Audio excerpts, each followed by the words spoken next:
Hi folks, Scott DeLorge here from LV Collectibles inside Las Vegas Coin Company. Coming to you today with an array of interesting items that we've been fortunate to pick up here during our first 2 years in business. A lot of times I get the question, what is it you're looking for? What do you like to buy? I often tell them I sometimes don't know until it comes in the door. We do like to keep our minds open and the opportunity to bring in much of anything. However, sometimes we're pleasantly surprised when somebody has inherited or decided to just downgrade or perhaps upgrade by selling some of their collection to get other nice pieces. What we've got here today is some of the nicer things that have been coming in through the doors, some of the things that I may keep in my own collection, or perhaps if the price is right, they may go sometime. Starting with one of the more popular things we like to buy here is autographed or sports memorabilia. We have an item, the 500 Home Run Club ball, autographed directly on the sweet spot by none other than the Mickey Mantle, and Ted Williams. There's 13 total signatures on the 500 home run ball, some of them obviously now deceased, and this does come with full JSA letter of authenticity. Now, while that's quite exciting for the avid sports fan, you would think it's more valuable than something that might have one signature. Sometimes, of course, that's not the truth, and not even a ball player. Here we have a presidential signed baseball, signed by Jimmy Carter. Something that's not done quite as often, and there is an avid collector base of historical, presidential, as well, of course, sports, that this crosses over to genres, making its value higher than actually a 500 home run ball. Moving on to a couple of pieces of sports cards, whether it's a graded sports card. In this case, I do have some autographed versions. We have a nice Nolan Ryan rookie card with an autograph graded a 10 by PSA. Cream of the crop for a collector on both the card and an autograph. Similar for a more modern day version who says, I don't know who that old guy is. How about Albert Pujols? We have a perfect graded BGS Gem 9.5 with a 10 signature autographed rookie card.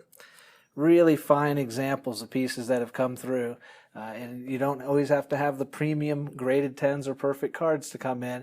If you do, of course, you're going to get paid top dollar. But coming on down, we'll be able to help you evaluate what you've got and make you a fair offer on these types of items. Moving away from sports or autographs, we, of course, buy a wide variety of items. Some of the neat pieces that have come in again over the years, a really old Howard gold gentleman's pocket watch, literally 100+ years old. And the beauty of this one is inside of its original case with its original receipt. Even has what's called a insurance or certificate inside, and it shows the amount the gentleman paid for it, $60 back in the day. Certainly worth more than that just in the gold value, but never mind the collectible value. Full working condition, beautiful to have the case, the receipt, a fine specimen from its age.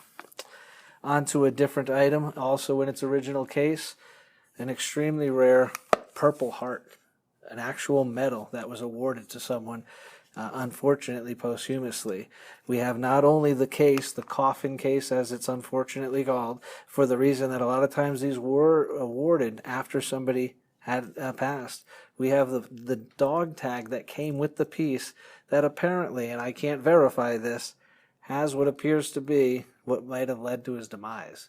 This piece does have the actual person's name, the dog tag that is engraved on the side of the Purple Heart, an item that out of respect we actually do not sell. We do sometimes inherit things that come from estates, come from family members that just need money, but out of respect we do not sell those items. We keep them on display to show that we purchase medals, we purchase the like-minded items, but we do not sell this actual item. A really interesting piece that might shock a lot of people to know the value or go, darn it, I had one of those. As we hear the old had a Mickey Mantle card, put it in the bicycle spokes. Well, how about in our earlier days when we all got our new video game systems in the 80s and you opened up your games and played? Did you ever know that if you could have held on to an original Super Mario Brothers game from 1986, sealed, still with its tag hanging on, and obviously unopened, untouched. I wouldn't say in mint condition. It's got a little bit of shelf wear and some imperfections. And for those that are familiar with this type of collectible, there's variants and versions, and this happens to be box 5 with a seal version of 3, and all these special terms that are in the collectible world in most cases hold true for this rare collectible as well. Literally a diamond in the rough. If you ever come across one of these in your closet or at an estate sale, you would never want to pass up an original sealed vintage toy of any kind, let alone a video game system.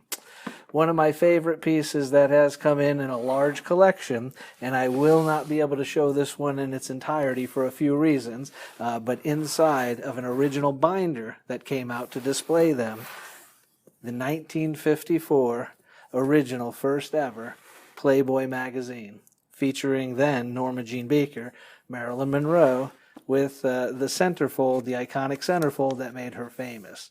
This binder is how it originally came and holds the whole entire first year, from December of 54 all the way through the end of 55. So again, I don't want to take these out and cause any potential damage. And just for some of the other viewers on there, we don't want to show the actual centerfold, which in most cases was ripped out, of course, put on the wall, or used. So we've got some incredible pieces that you can come on down and check out. Perhaps if you really do want to buy them, I would be open to offers. However, this is a bit of my personal collection at the time, a bit of a proud moment. I do appreciate all the clients that have come in, all of the collectors that have brought me some of their stuff. At least I get to enjoy them for the time being, if not in perpetuity.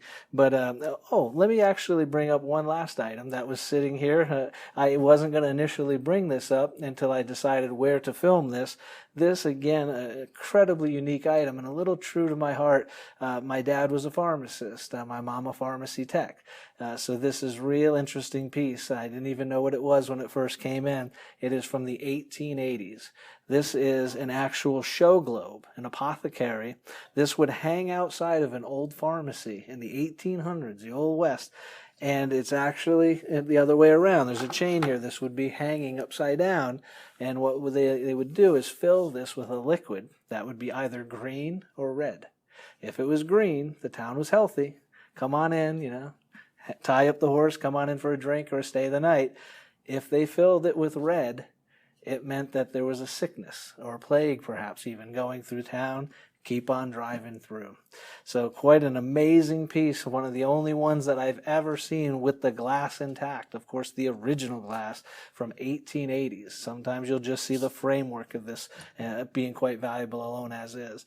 So again, we'll have some great pieces for you to see, and we'd appreciate if you ever bring these types of pieces and anything you might think is a family heirloom that you're willing to part with, or even if you want to come on down and just have it evaluated. There's no charge. There's no obligation to sell your items. Of course, if you'd like to, we'd be glad to make you a cash offer on items.